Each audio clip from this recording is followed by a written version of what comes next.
Archbishop Emeritus Mar Joseph Edward. Mar Joseph Edward faithfully served as the Archbishop of the Archdiocese of Plenary Session V from 2007 to 2024. Mar Joseph's area of expertise is church history, in which he was professor of church history at this very seminary. Today he will present on the topic of the Syriac heritage of the St. Thomas Christians, a historical study. Dear beloved, we thank you for being a strong supporter and promoter of the Syriac language and the Syriac Christian heritage.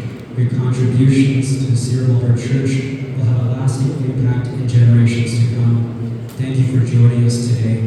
We look forward to being nourished by your knowledge on this topic. The floor is yours.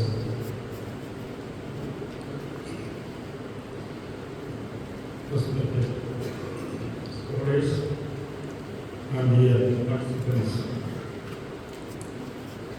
my topic is Syriac heritage of St. Thomas Christians, historical study. The Syriac heritage of St. Thomas Christians is pure and indivisible, is an invaluable treasure. This precious heritage has certain unique features which are relevant for all Christian traditions of historic faith. It means the universal significance of this precious patrimony, by which any Christian church of any other tradition would be engaged with. In fact, Syriac heritage is the continuation, the authentic continuity of the Aramaic heritage.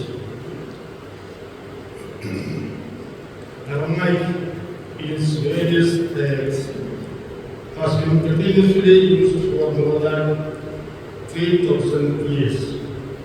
It became a major literary language for religions such as Judaism, Christianity, and Islam.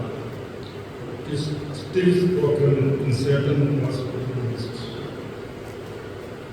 In the course of the 20th century, Aramaic, in one or other of its dialects, has been taken by immigrants to 4 or 5 continents.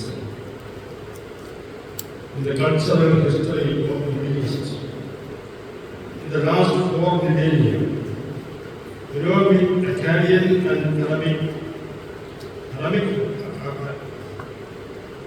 Aramaic has played great influence on an international level. Before the Islamic conquest of the Middle East, for a millennium and a half, Aramaic was the prominent cultural language of the region, which was then replaced by Arabic.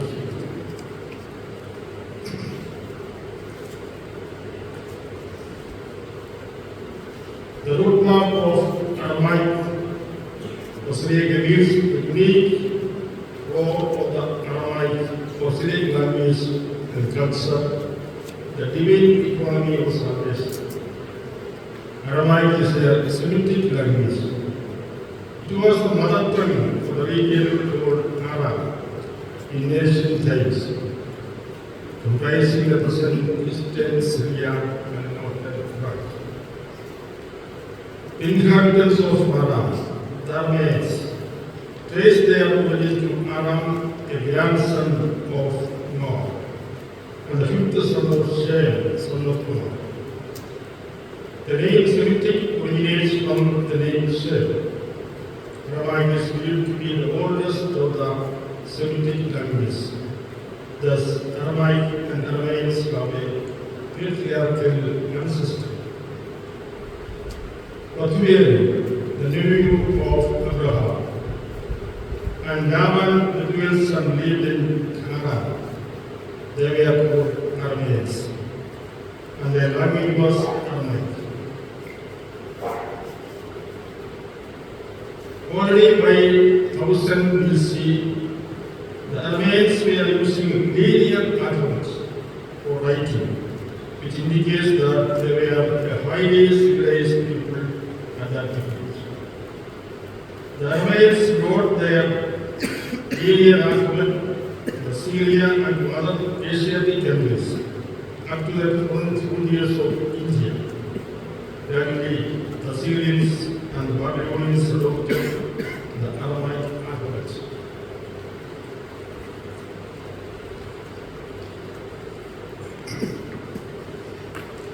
The Syrians and Babylonians colonized Samaria and continued using their own Aramaic language. Thus, Aramaic was brought to Samaria. During the Chaldean Empire of the 7th and 6th centuries BC, Aramaic in its various dialects became the common language of Western Asia. In the 6th century BC, the Persians succeeded to the Chaldeans and established the Achaemenid Empire, which extended from the Indus to the Nile, and Aramaic became the official language. In the 4th century BC, Aramaic was the official language of all the nations of Western Asia, from Asia Minor to Persia, and from Armenia to the Arabian Peninsula. Aramaic became the only spoken language of past day. Christianity was born of a Semitic mother in a Semitic cultural media. But it was misrepresented as a religion of European origin. Pope Benedict XVI corrects this misconception of the origin of Christianity in following ways. Common opinion today supposes Christianity to be a European religion. We subsequently exported the culture of this continent to other countries.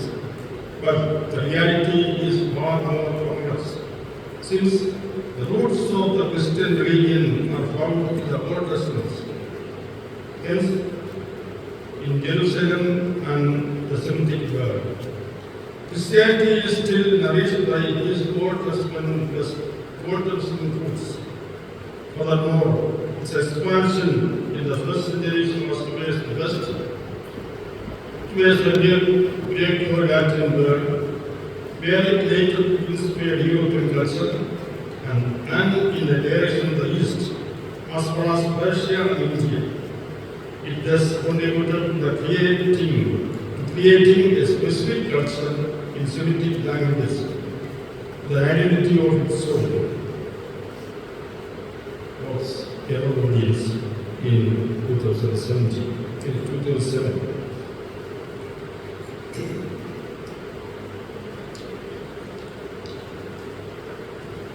Professor Martin Rock observes that now is the time for the churches of Syriac tradition to pay particular attention once again to the Semitic core of their tradition. He gives the following reasons. The most distinctive elements of Syriac tradition are found at its Semitic core.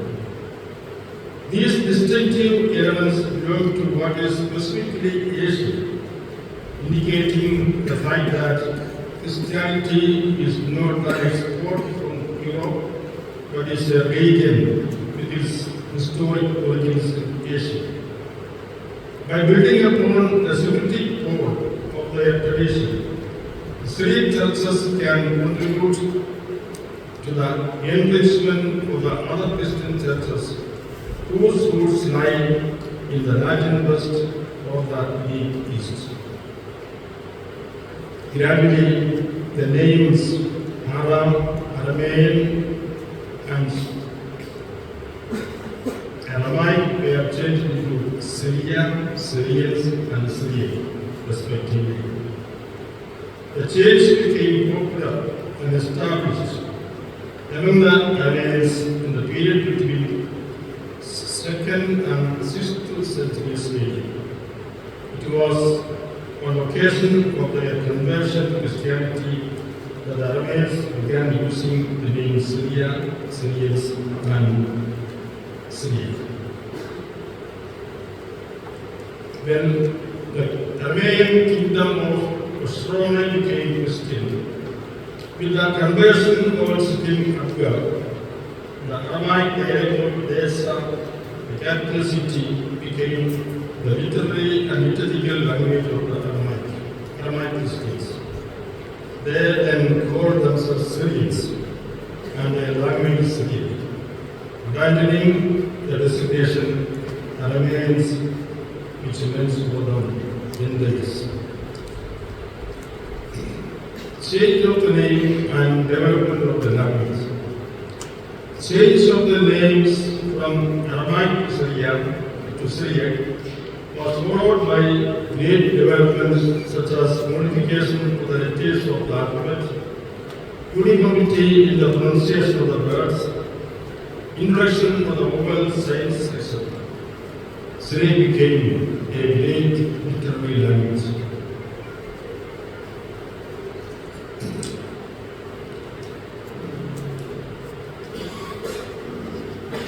The East Syrians generally kept up the primitive pronunciation. For example, the Semitic R remained the same. For the West Syrians, it became O. East Syrians used Isho, while West Syrians pronounced Isho. Due to such reforms in the use of the scripts, the Syriac literature continued to make great progress. This progress was obstructed by the Arab conquest of all the Aramaic-speaking countries, namely Syria, Palestine, and Mesopotamia. By 640 AD, they were occupied by the Muslim Arabs, and they imposed their mother tongue, Arabic, as official language. In the course of the 10th to 13th centuries, Syriac disappeared from the town and rural areas. There may be some random communities who still speak Syriac, but in some dialect forms of it. The ancient pre-Christian Aramaic literature is very small, but we have a vast collection of literary Aramaic or Syriac. More than 150 authors have contributed to the Syriac literature during the period between 2nd century AD and 14th century AD.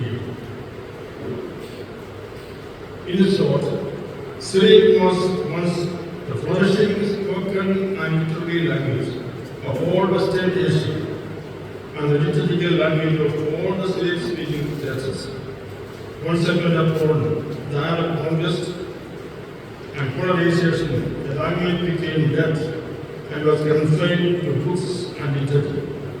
The Syriac nationality was displaced by the Arab nationality. The Syriac-speaking people were transformed into Arabic-speaking. The vast majority of the Western Syrians were displaced by Muslim Arab. The former region of Arab became Arab states together with Israel. Due to long and continuous persecution, the Syrian churches suffered decrease of their population. Being expelled from their homelands, they became a scattered people. Their missionary zeal became partially suppressed. Even free expression of their faith and its proclamation has become difficult in several places.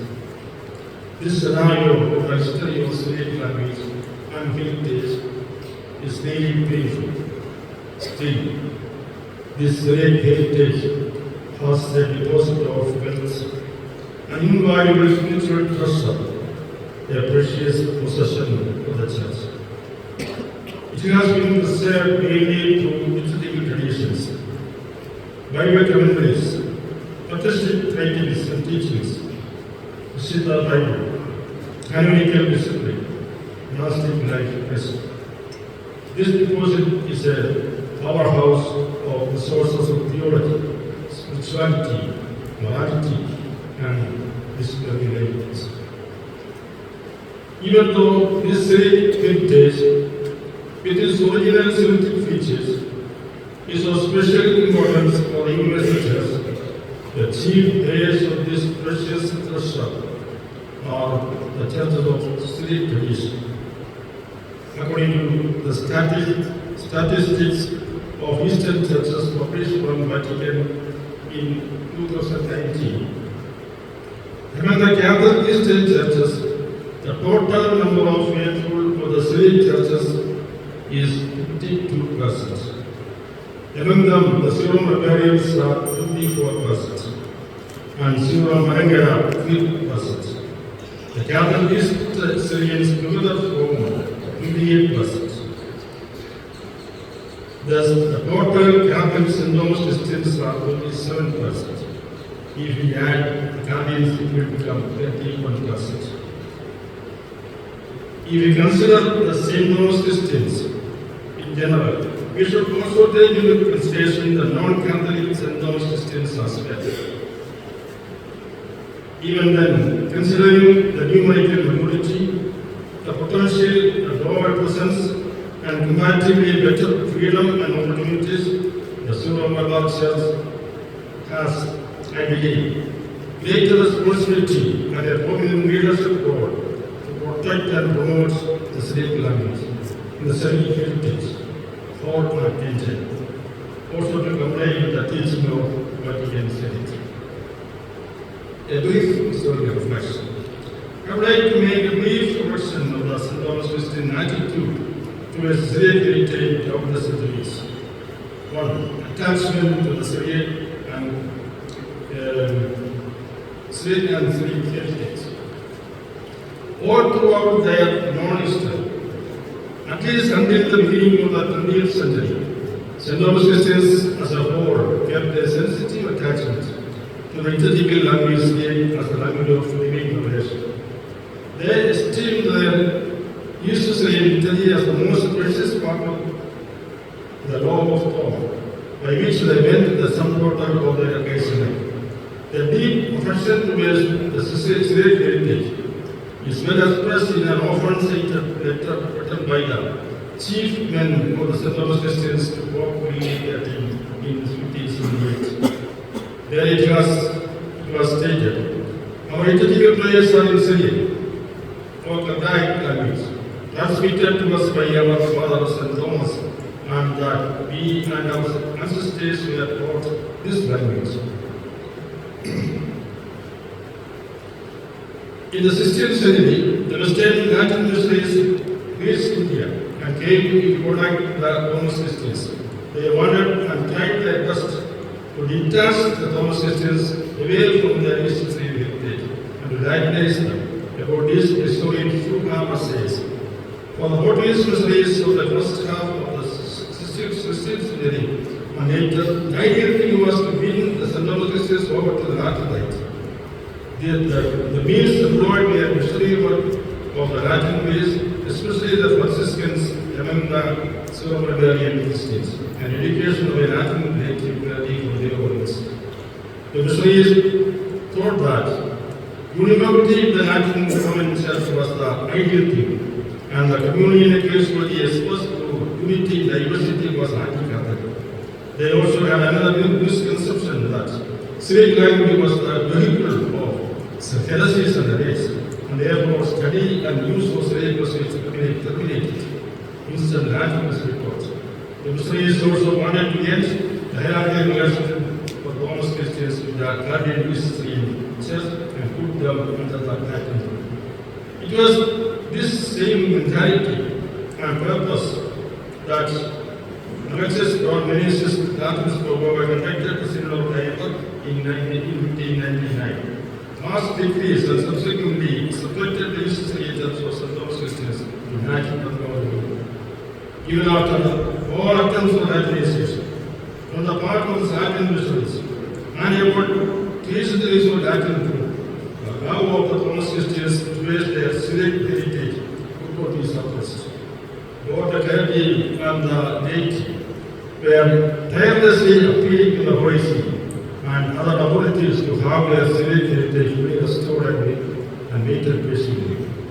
The election of the two Syrian vicariates in 1887. The subsequent establishment of the Syro-Mother hierarchy, the raising of the Syro-Mother Church to the hierarchy of the Episcopal status, the strong support and directives of the Holy See, given to the Syro-Mother Church to restore the heritage and the original identity, etc., are very positive responses from the part of the Holy See to the legitimate desire and request of the Roman Christians contradiction. It is a stated reality and contradiction that until before the establishment of the Syro-Mother hierarchy, the Syro-Mother clergy and the faithful were generally unanimous with regard to their original ecclesial and the need of this restoration. But after the arrival of the indigenous churches in 1896 and the establishment of the Syro-Mother hierarchy in 1923, the situation changed. It is strange to note that when freedom was given to the Syro-Mother Church to regain their lost original identity and traditions, the responsible hierarchy did not properly act. Instead, they even requested the Holy See to allow introducing certain organizations.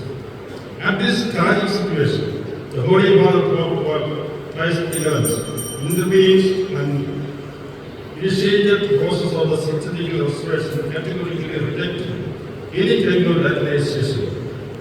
It was in 1934. In spite of opposition from the part of some, we could achieve much in the process of restoration in various aspects. Thank you. Archbishop Emeritus Lord Joseph Emeritus, thank you for your informative presentation, explaining to us the history, development, and widespread use of the Syriac language both in the ancient world and the Church today. I hope your words inspire our participants to be guardians and promoters of the Syriac language and Syriac Christian heritage, just as the ancient St. Thomas Christians were. Let us give His Grace, Lord Joseph Emeritus, a nice round of applause. Our third